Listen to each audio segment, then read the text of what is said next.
Hello friends, எல்லோரும் நலமாக இருக்கிறீங்களா? எல்லோரும் நலமாக இருப்பீங்கன்னு நம்புகிறேன். நோயற்ற வாழ்வே குறைவற்ற செல்வம்.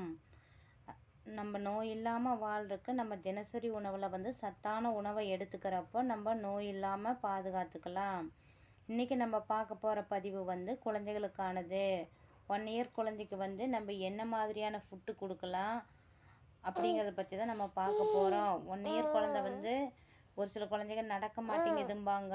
அவங்களுக்கு போதிய காலுக்கு சத்து கிடைக்காது. அவங்களுக்கு கால்சியம் சத்து பற்றாக்குறைவாக இருக்கும்.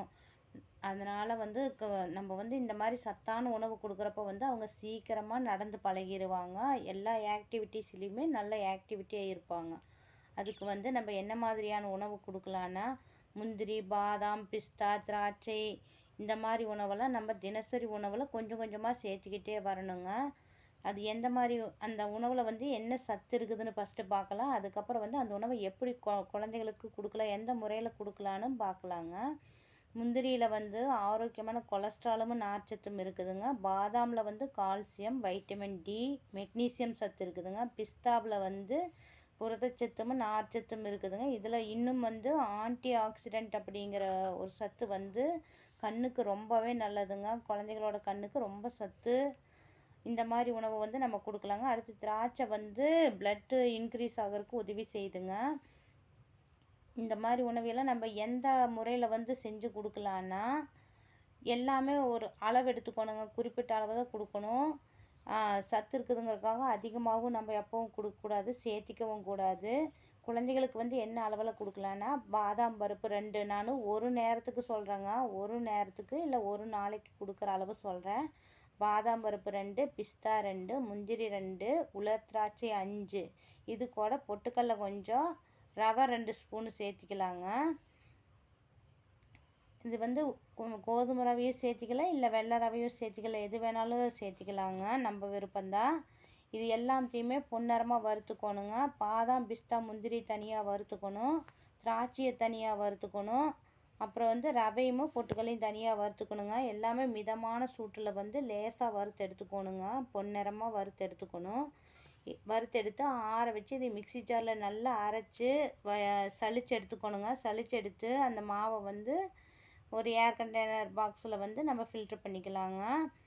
இப்போ 2 ஸ்பூனு அந்த நம்ம அரைச்சி எடுத்ததில் 2 ஸ்பூன் எடுத்து ஒரு குட்டி டம்ளரில் 1 டம்ளர் தண்ணி எடுத்துக்கணுங்க. இதுக்கு வெல்லம் கொஞ்சம் சேர்த்திக்கலாம். 2 ஸ்பூன் வெல்லம் எடுத்துக்கலாங்க.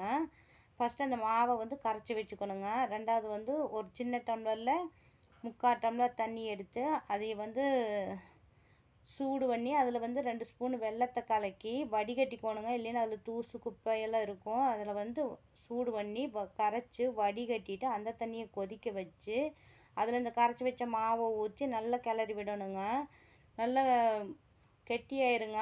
ஒரு நிமிஷம்லேருந்து 2 நிமிஷம் வெந்தாலே போதுங்க. சீக்கிரம் வந்துடும். ஏன்னா மாவு நம்ம பவுடர் ஆக்கி தான் எடுத்துகிட்டு போகிறோம். அதனால் சீக்கிரம் வந்துடும். 1 நிமிஷம் 2 நிமிஷம் கிளறி விட்டாலே நல்லா வெந்து வந்துடுங்க. அதை ஆற வச்சு குழந்தைகளுக்கு கொடுக்குறப்போ நல்ல சத்து கிடைக்குங்க.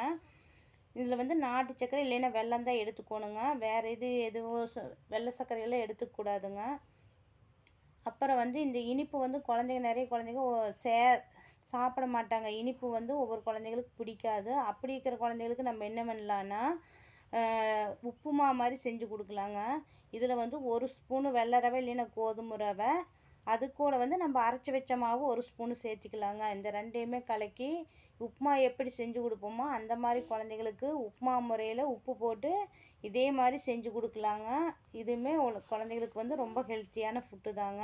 இப்படி நம்ம தினசரி உணவில் குழந்தைகளுக்கு செஞ்சு கொடுக்குறப்போ அவங்களுக்கு ஊட்டச்சத்தும் கிடைக்கிறது இல்லாமல் அவங்க ஆக்டிவிட்டியாகவும் இருப்பாங்க. குழந்தைங்க சீக்கிரமாக நடந்து பழகிக்குவாங்க.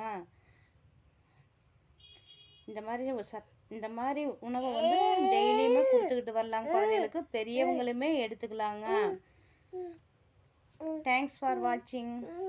அடுத்த பதிவில் இதே மாதிரி ஒரு நல்லதொரு உணவை பற்றி பார்க்கலாங்க. தேங்க்ஸ் ஃபார் வாட்சிங்.